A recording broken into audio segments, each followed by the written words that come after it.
Dictators in training. That's the focus of tonight's angle.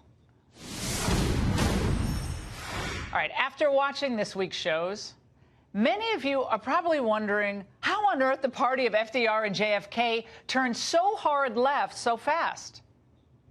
We showed you how the 2020 Democratic field has become essentially a parody of itself and exposed the drastic real-world consequences for America if their true agenda is ever enacted.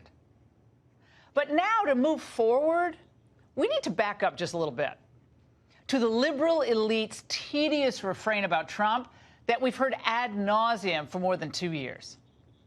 Today, we say to Donald Trump as clearly as we can that he is not a dictator. He must obey the Constitution. Think of the dictators and tyrants using the exact same language Trump uses. He embraces dictators of all stripes.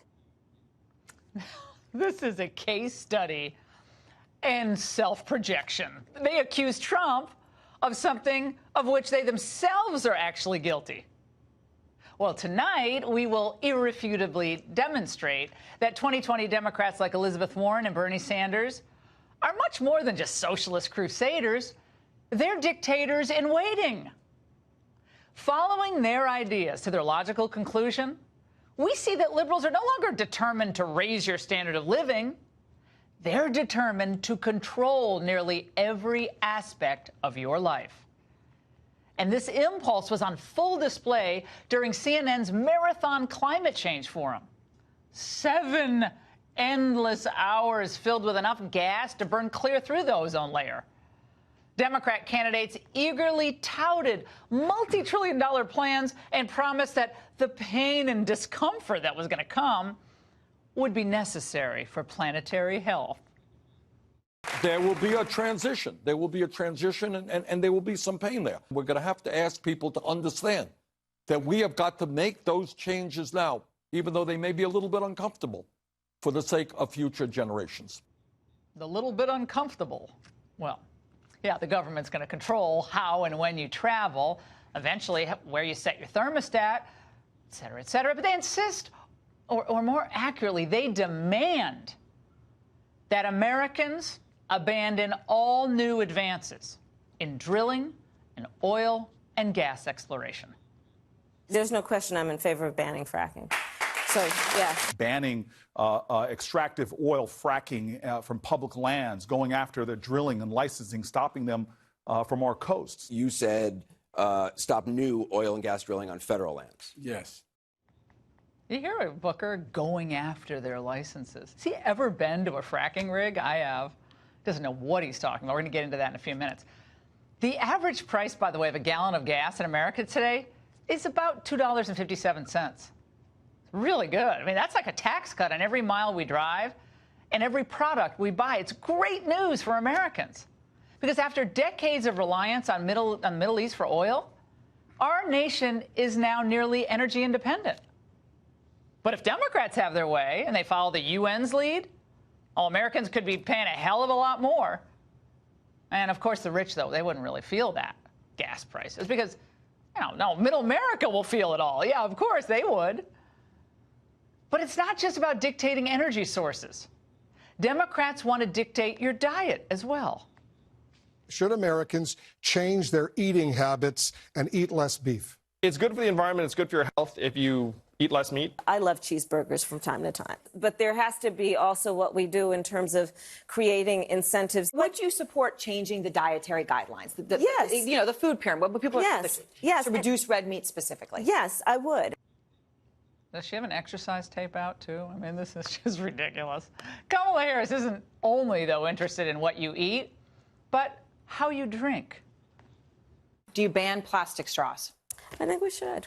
Yes. I mean, look, I'm going to be honest. It's really difficult to drink out of a paper straw. But, let's encourage innovation. And I think we could do a little bit better than some of those flimsy plastic straws. But we do need to ban the plastic.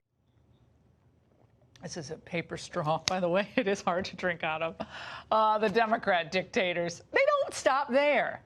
They want to police your light sources.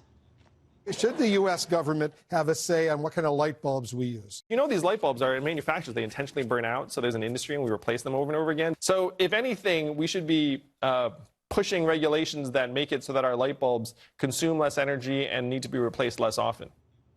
What would happen to all the, how many people does it take to change the light bulb jokes? I mean, you wouldn't have those jokes anymore. Okay, and if you love hauling your kids around in your Chevy Suburban or tooling around your new Toyota Corolla, too bad. So will everyone have to drive electric cars? Well, by my plan, by 2045, we will have basically zero-emission vehicles only. Well, there will still be some legacy gas guzzlers on the road for quite some time. But you are going to offer to buy the clunker back and help them upgrade. Clunker? He's obviously not driven a really awesome 8-cylinder vehicle. It's ridiculous. A buyback, by the way? Where have I heard that one before? We're going to get all the money to buy all these things back. Well, of course, this is what we've come to expect from the new and improved Democrat Party. Because the happier you are in your 8-cylinder sedan, enjoying an In-N-Out burger with more money in your pocket, the more miserable they are. Because these Democrat control freaks, they don't want you to be independent. They want you to be dependent on the crumbs that the government doles out. And I think, though, of all of this, the most shocking revelation last night came from Bernie Sanders.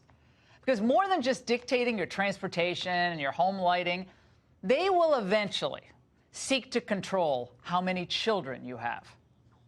Human population growth has more than doubled in the past 50 years. The planet cannot sustain this growth. Would you be courageous enough to discuss this issue? Well, Martha, the answer is yes. And the Mexico City Agreement, which denies American aid to those organizations around the world that allow women to have abortions or even get involved in birth control, to me is totally absurd. So I think, especially in poor countries around the world, where women do not necessarily want to have large numbers of babies, something I very, very strongly support. Okay, state-planned families, a modified one-child policy, got it. Well, perhaps Bernie can roll out his own one-child policy that will make the Chinese proud. Now, remember, it's all for the good of the planet. No sacrifice is too great, as long as it's mostly on the shoulders of the poor and the middle class. And liberals have the gall. After everything you've heard this week on The Angle, they have the gall to call Trump a tyrant. These are the most controlling people on the face of the planet, as long as they're making all the decisions. So by electing any one of these top-tier Democrats, you would be relinquishing your choices, your right to determine your own destiny. Do you really want to see that play out in our country? I don't think so. And that's The Angle.